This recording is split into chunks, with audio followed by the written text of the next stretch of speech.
नमस्कार। आज हम सब मिलकर प्रकृति और हमारे बीच के जो रिश्ते हैं उसकी एक बड़ी दिलचस्प यात्रा पर निकलने वाले हैं। हम ये समझने की कोशिश करेंगे कि ये जो दुनिया हमारे आसपास है वो असल में हमारी जिंदगी की नींव कैसे है और हम इस रिश्ते को और बेहतर और मजबूत कैसे बना सकते हैं। अच्छा, जब हम अपने चारों ओर देखते हैं, जैसे गोवा का ये शानदार दूध सागर झरना, तो हमें प्रकृति की एक अलग ही शक्ति महसूस होती है ना?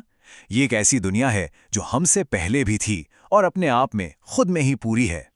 लेकिन यहीं पर एक बड़ा दिलचस्प सवाल उठता है। ये जो प्रकृति है, ये कब और कैसे हमारे लिए एक संसाधन या रिसोर्स बन जाती है?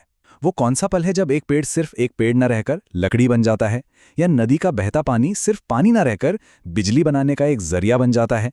देखिए, इसका जवाब एक शब्द में छिपा है: मूल्य या वैल्यू। जब हम यानी इंसान प्रकृति की किसी भी चीज में अपने लिए कोई इस्तेमाल या कोई कीमत देख लेते हैं, तो बस वही चीज हमारे लिए एक प्राकृतिक संसाधन बन जाती है। सोचिए, सदियों तक कोयला जमीन के नीचे बस एक काला पत्थर ही तो था, जब तक हमने उससे ऊर्जा बनाना नहीं सीख लिया। तो क्या इसका मतलब ये है कि प्रकृति की हर चीज एक संसाधन है? नहीं, ऐसा भी नहीं है। किसी भी चीज को संसाधन बनने के लिए उसे 3 कसौटियों पर खरा उतरना पड़ता है। पहली शर्त ये कि क्या हमारे पास उसे निकालने की तकनीक है। दूसरी, क्या उसे निकालना आर्थिक तौर पर फायदे का सौदा है। और तीसरा, क्या हमारा समाज उस चीज के इस्तेमाल को स्वीकार करता है। जैसे मान लीजिए समंदर की बहुत गहराई में तेल है, पर हमारे पास वहां पहुंचने की टेक्नोलॉजी ही नहीं है, या फिर किसी पवित्र जंगल के पेड़ों को काटना हमारी संस्कृति के खिलाफ है, तो वो सब हमारे लिए संसाधन नहीं है। तो चलिए, आज की हमारी इस चर्चा के जो पड़ाव हैं उन पर एक नज़र डाल लेते हैं। हम ये समझेंगे कि संसाधन क्या हैं, फिर देखेंगे कि वो कितने तरह के होते हैं, उनके बहुत ज़्यादा इस्तेमाल का नतीजा क्या होता है, और सबसे ज़रूरी, हम एक बेहतर और टिकाऊ भविष्य की तरफ कैसे बढ़ सकते हैं। चलिए, अपने पहले पड़ाव से शुरू करते हैं: संसाधनों का वर्गीकरण। अब सवाल ये है कि हमें चीज़ों को अलग अलग श्रेणियों में बांटने की ज़रूरत ही क्यों है?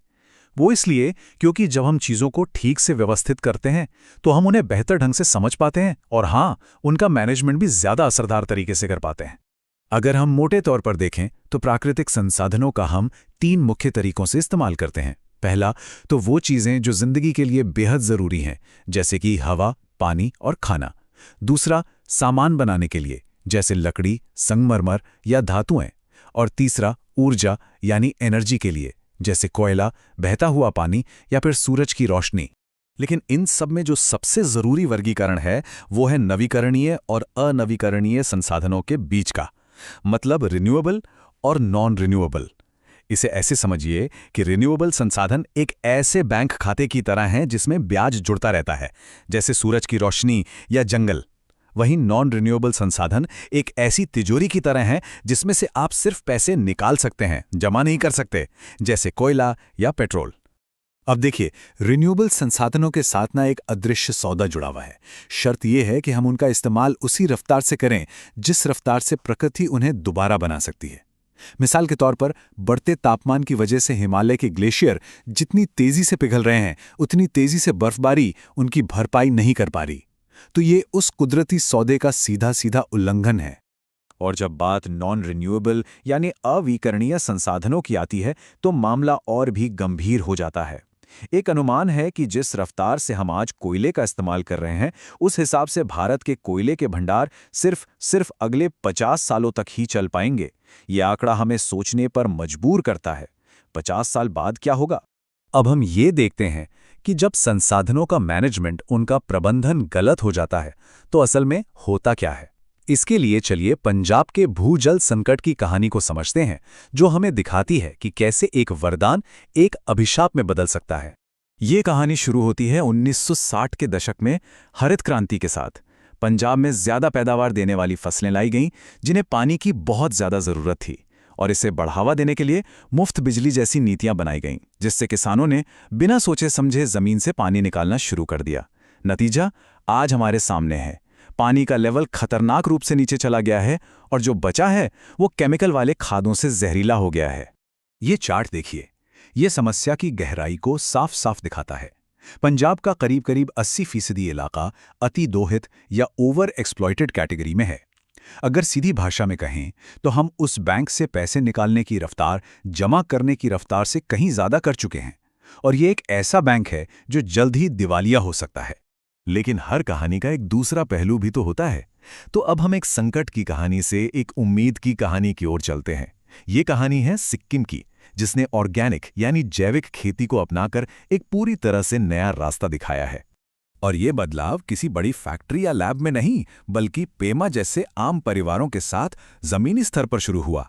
जब राज्य सरकार ने जैविक खेती को सपोर्ट किया तो उनके परिवार ने केमिकल वाले फर्टिलाइजर को अलविदा कह दिया और कंपोस्ट खाद और नीम लहसुन जैसे कुदरती कीटनाशकों को अपनाया। सिर्फ इतना ही नहीं, उन्होंने एक ही फसल पर निर्भर रहने के बजाय साल भर में कई तरह की फसलें उगाना शुरू किया, जिससे जमीन की सेहत भी सुधर गई। और इसके नतीजे कमाल के थे। साल 2016 में सिक्किम भारत का पहला 100% जैविक राज्य बन गया। जरा सोचिए, एक तरफ पंजाब है जहां पानी खत्म हो रहा है, और दूसरी तरफ सिक्किम, जहां न सिर्फ जैव विविधता यानी बायोडायवर्सिटी वापस लौटी, बल्कि टूरिज्म बढ़ा और किसानों की आमदनी में भी करीब 20% की बढ़ोतरी हुई। ये इस बात का जीता जागता सबूत है कि प्रकृति के साथ मिलकर काम करना उसके खिलाफ काम करने से कहीं ज्यादा फायदेमंद है। सिक्किम की ये सफलता हमें दिखाती है कि एक स्थानीय स्तर पर क्या कुछ मुमकिन है। अब चलिए अपनी नज़र को और बड़ा करते हैं और देखते हैं कि ग्लोबल लेवल पर भविष्य के संसाधनों का मैनेजमेंट कैसे किया जा सकता है। इसका एक बहुत ही बेहतरीन उदाहरण है अंतर्राष्ट्रीय सौर गठबंधन यानी ISA।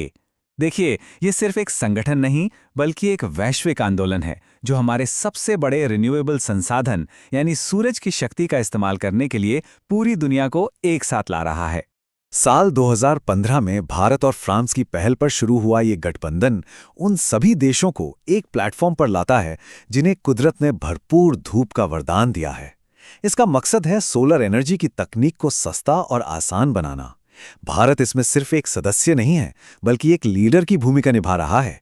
अपनी तकनीकी जानकारी साझा कर रहा है और दूसरे देशों में प्रोजेक्ट्स के लिए फंड जुटाने में भी मदद कर रहा है। लेकिन इन सभी तकनीकी और राजनीतिक कोशिशों के केंद्र में एक बहुत गहरा भारतीय दर्शन हो सकता है।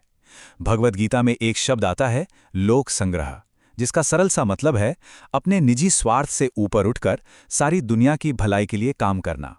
यह सिर्फ एक आध्यात्मिक विचार नहीं है, बल्कि आज के दौर में संसाधनों के सही मैनेजमेंट के लिए एक प्रैक्टिकल रास्ता भी बन सकता है। तो आखिर में बात बस इतनी सी है कि हमारे आज के छोटे छोटे फैसले ही आने वाली पीढ़ियों के भविष्य की कहानी लिखेंगे। सवाल यह है कि क्या अब वो वक्त आ गया है जब हम सब मिलकर लोक संग्रह के इस विचार को सिर्फ किताबों से निकालकर अपनी जिंदगी और अपनी नीतियों में अपनाएं।